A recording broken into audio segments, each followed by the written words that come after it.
Newt Gingrich making his first comments about the Obamacare ruling by the Supreme Court, saying that John Roberts' Obamacare ruling was, quote, probably healthy for the country. But don't get too ahead of yourself. Gingrich is still very much against Obamacare. He went in and said, I've been curious as to why Roberts took this particular route.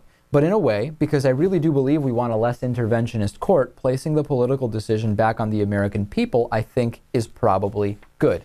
This is actually accurate so far. Newt Gingrich saying the right thing. The Supreme Court is not a tool to be used for political gain or for a solution to problems that you can't solve with political solutions. Let's back up. Let me start over again. The Supreme Court should not be brought in when the laws that are passed you don't like. And that's basically what we saw through all of these lawsuits leading all the way up to the Supreme Court decision a week or two ago. Newt Gingrich is right on that. No question about it.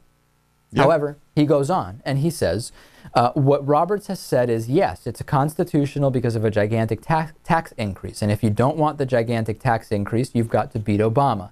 You don't just want to come to the Supreme Court to bail you out. And I happen to think that part of it is probably healthy for the country to be forced to confront. That's their burden, basically making the argument that, hey, this is another reason to get rid of Barack Obama, because you can't rely on the Supreme Court. You've got to get someone in office who won't pass this stuff in the first place. Will this be an effective message? I don't know. Does anyone care what Newt Gingrich says anymore? Not really. If people did, you'd think he'd be the nominee. Right. The nominee. Yeah. Or either.